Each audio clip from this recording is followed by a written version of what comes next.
नमस्कार दोस्तों, स्वागत है एक बार फिर से आप सभी का आपके अपने YouTube चैनल कविताशाला में। रश्मि रथी का यह जो प्रसंग है यह कर्ण की दान वीरता के नाम से प्रचलित है। इस प्रसंग में कर्ण कितने बड़े दानी हैं वो समस्त संसार को पता चल जाता है जब स्वर्ग लोक से स्वयं भगवान इंद्र उनसे कुछ मांगने आते हैं और वो उन्हें खाली हाथ नहीं लौटाते हैं। और दान में मांगते भी क्या है, जो कर्ण का कवच और कुंडल है। जिस कवच और कुंडल के साथ कर्ण पैदा हुआ था वो कवच और कुंडल भगवान इंद्र उनसे मांगने आते हैं ताकि वह अर्जुन को नहीं हरा सके, क्योंकि अर्जुन जो है भगवान इंद्र के पुत्र हैं।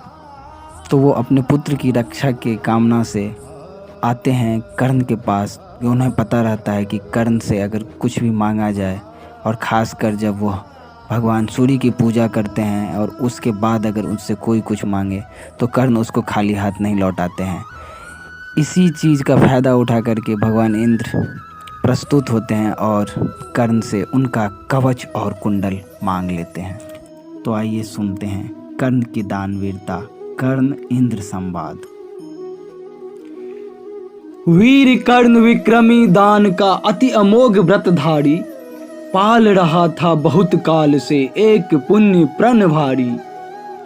रवि पूजन के समय सामने जो याचक आता था, मुंह मांगा वह दान कर्ण से अनायास पाता था। पहर रही थी मुक्त चतुर्दिक यश की विमल पताका, कर्ण नाम पर गया दान की अतुलनीय महिमा का। श्रद्धा सहित नमन करते सुन नाम देश के ज्ञानी, अपना भाग्य समझ भजते थे उसे भाग्य हत प्राणी।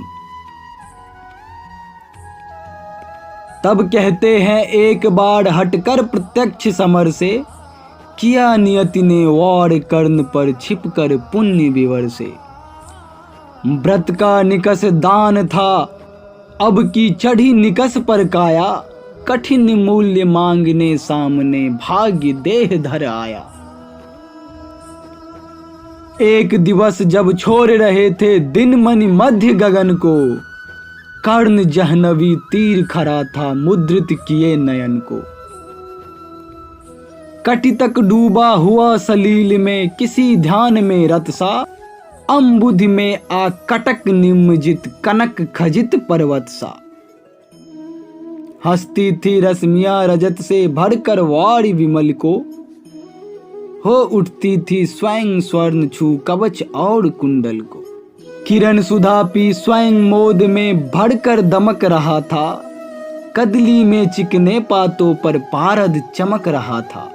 विहगलता विरुद्ध बितान में तट पर चहक रहे थे, धूप दीप कर्पूर फूल सब मिलकर महक रहे थे। पूरी कर पूजा उपासना ध्यान कर्ण ने खोला, इतने में ऊपर तट पर खरपात कहीं कुछ डोला। कहा कर्ण ने कौन उधर है बंधु सामने आओ, मैं प्रस्तुत हो चुका स्वस्थ हो निज आदेश सुनाओ। अपनी पीड़ा कहो कर्ण सबका विनीत अनुचर है, यह विपन्न का सखा तुम्हारी सेवा में तत्पर है। मांगो मांगो दान अन्न या वसन धाम या धन दूं, अपना छोटा राज या कि यह क्षणिक क्षुद्र जीवन दूं। मेघ भले लौटे उदास हो किसी रोज सागर से, याचक फिर सकते निराश पर नहीं कर्ण के घर से।